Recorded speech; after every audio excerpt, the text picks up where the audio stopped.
Hello, everyone. I'd like to apologise for whatever we just uploaded. There's been some pretty serious issues today that sort of sprung up out of nowhere. Some desync issues that we haven't run into before. I'm sure we can work around it. And it seems to have fixed itself now. But for today, for this week's podcast, it was a bit of a disaster. We got about 50 minutes of recording, but some of it is out of sync. So I apologise for that. We tried to work through it, but it became pretty clear that it was like fucking really, really bad. Okay, so we just sort of had to put a pin in that, and I feel pretty bad about it because we didn't do a podcast last week, so that's why I'm addressing it now, even though this is technically a news video. But I just wanted to apologise, and I think it's worth apologising, especially because 2 weeks from now there won't be a podcast either because I'll be on holiday. We sort of, for us it doesn't really make sense to record the podcast in advance. There'll be videos that week, obviously. I hope that'll be obvious, but there won't be streams and there won't be a podcast because those things in our heads, they should be very contemporary to Deep Rock at the current moment. But as long as it's working, I'm going to make sure that next week is a really good podcast. Probably about drinks, and it sounds kind of weird, but we can get a lot out of that. It's also going to be the anniversary of the podcast. So there's not going to be much to that in the sense of what subject matter that will give us, but it will be something to sort of reflect on, and it'll be a nice occasion, I hope. But either way, I just want to apologise once again for what happened with the podcast this week and just last week, I guess, as well, for the lack of consistency. Luckily, we haven't broken the promise. Now, this does break the schedule somewhat. That is absolutely fair. It does. But technically, we never shifted the promise of the podcast from bi-weekly. The promise was always that it would be at least bi-weekly, and technically we've kept that here. I might actually update the schedule to show that, because a podcast is something you have to come up with topics for every week, and when you're doing that on the same game and nothing else, it can become very difficult. And we were sort of winging it this week a little bit anyway. I definitely had stuff I wanted to talk about, but it just became a real slog, and it wasn't worth the effort with the desync, right? So yeah, just apology. I can't really stop apologising, but that's because I do feel really bad about it. But as we're still going. It's going to come out. This actually will probably be out before that that gets uploaded. So you're welcome for this being not a disaster, I hope. But what I want to talk about today, and we did touch on it a little bit on the podcast, but we didn't really go into in depth about it, is DRG Legacy, because it's actually sticking around. Now, this is interesting. It's sticking around because they're moving it to sort of a beta branch, essentially a separate game. It will work differently. They're moving it to its own Steam branch. I don't think it's its own game. There are details on how to access it. If you were to click on this, you would get those instructions. I'm not going to go through the instructions. I just want to talk about the fact that it's being permeated, which is just really, really fucking cool, right? DRG Legacy was such a cool idea to put the game in this state. I believe it's February 2018, and just to have it not shift. It's the state in which it launched to the public. It wasn't the 1.0 launch. The 1.0 launch happened in 2020, actually, and the pre-alpha launch happened sometime in 2017.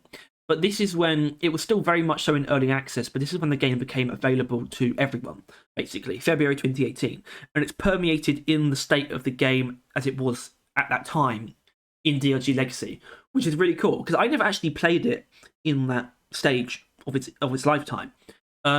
So, not that I can right now, because obviously I don't play on PC.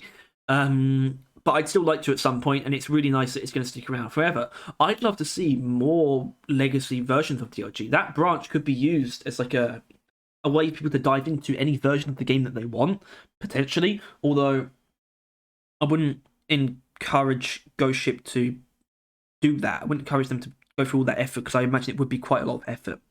But speaking of effort, they mentioned that we'll go back to working on the future of DRG. So good to know they're still trundling along with Season 4. But I just want to talk about them and the way that they react to the community and how actually they do it very well. Because even though this is going to have a lot of caveats to it, I think when it comes to when it comes to implementing something that is based on community feedback that they can do reasonably easily, they do it. they don't shy away from what they're capable of when it comes to adding in a feature or doing something, re-adding something that the community really wants. Something that's based on outcry, such as DRG Legacy being so popular, over 50,000 people played it. A lot of people saying they wanted to stick around. You have a similar situation when you look at Small Meteor, or you look at recent promotion changes. They're quite light on their feet in that sense. There are other ways in which I wish they were more light on their feet. I think there could be more permanent content added to the game more often if they were willing to not bundle everything into seasons. For example, I'd love to see balance patches come alongside the holiday events, because I think it's actually very fair that they recently took a lot of time to put more effort into the holiday events to bring them up to this heightened level of quality and of incentive for the game. But I still think there's more that could be done with them in terms of having them act sort of as very small mini updates. You could bring the occasional overclock that they've made, potentially. You could bring weapon balancing. You could bring higher quality cosmetics, skins and things, paint jobs that are still maybe themed after the holiday, but they're still paint jobs, which means they're going to be able to be applied to lots of things. And that means they're going to be very malleable and just objectively more valuable than a forced colour hat or even a forced colour outfit in the context of the elf costume. I'd really like to see more stuff like that. But in a lot of ways, they are still quite light on their feet with stuff like this. Because it's something that they could do without it really being much skin off their back, I suppose. And they just did it because they could. And now it's going to stay, even though it's not really going to benefit them. They're not going to. They haven't monetized it, and it's not going to change either. It's just going to stay as it is, and I think that's absolutely fine. It's just a really interesting thing to do. I don't think many games have stuff like this, and they just have this time capsule out there now for people to play, and it's going to be there forever. I think that's really cool. And well, that's kind of all I really have to say about it. I mean, I never got the chance to play it. I might not. I probably will at some point. But I'm really glad that it's sticking around, and I think it gives a chance for people to sort of dive in.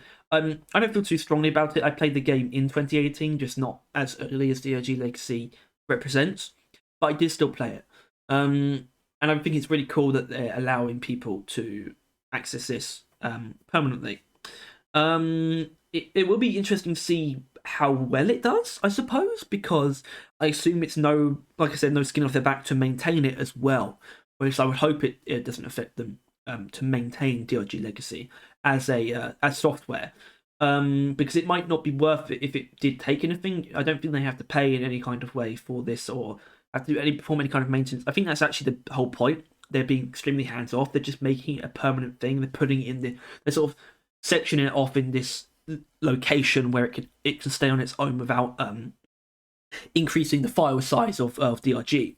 And I think they just want to be very hands off and just let people go in if they want. And it doesn't really matter if lots of people play it or not. And I don't see why they would want to. I think they want more people on, as they call it, the live version of DRG. But yeah, it's awesome. It's really cool that it's sticking around. They've heard the feedback. They extended it by a week, which was kind of odd. That they extended it by a week, but they didn't immediately move to making it permanent. Sometimes it takes a bit too long for them to reach the right conclusion. I feel like it's the right answer is always more obvious than they tend to make it. I feel like you didn't need the week added on. It should have gone straight to being permanent, I think. Given we know that is possible now. I would say the same thing about something like the promotion bug. I think the solution, what they came up with, was obviously the solution. It shouldn't have taken any time at all.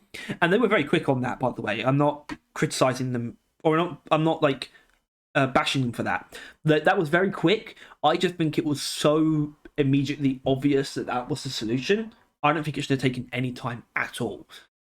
Especially because I think they did a little bit of damage allowing that discourse to sort of condensate.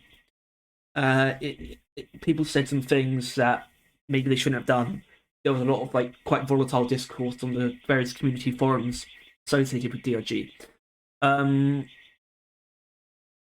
you could say a similar thing here. It just wasn't anywhere near as volatile. I just don't see why they needed the extra week to figure out that it should have been permanent. I feel like that was obvious from the get-go. I feel like it should have been permanent from the very launch of DRG Legacy. Either way, I am actually getting pretty close to bashing them. Look, I mean, that's because I'm so fucking passionate about DRG. I notice things and I want Ghost Ship to do the best that they can because I know how fantastic they already are. So I do hold them to a higher standard. And I think that's actually fair. I think that's complimentary in a way that I believe in them so much. And that's why I suggest things constantly and why I always point out criticisms when I can. Because I think they are very capable of creating a game that doesn't need to be criticised. I just don't necessarily think they've done that. Either way, this is a news video, but obviously it contains a lot of explanation about things I wanted to elaborate because I felt bad about the podcast. I wanted to apologise for that, obviously, but I also wanted to make this a bit more of a thorough thoughts on a subject video as well, not just news. So I hope you enjoyed. I hope you enjoyed what there was of the podcast. It's probably not easy to enjoy that, but either way, I want to apologise once again and say thank you for all the support recently as well. We've been doing a lot better than we deserve based on sort of the podcast situation over the past couple of weeks, I would say. I feel like we're not doing right by you guys with that. We should be doing better, frankly. And I'm sure we will be. It's only because of disruptions and sort of unavoidable complications, we could take the time to re-record and whatnot, and we don't, and I acknowledge that, but I don't take the channel all that seriously in that sense, but as long as things are up to speed, as long as we're technically sound, I'm always going to give it my all if we're actually, as long as nothing's getting in the way, basically. Either way, this has been going on for a bit too long. I feel like I've been repeating myself a lot, so I'm going to apologise again, and thank you for watching. Thank you for the support. If you enjoyed this, please make sure to like, subscribe, comment, whatever. Yeah, thanks for watching. Take care, guys.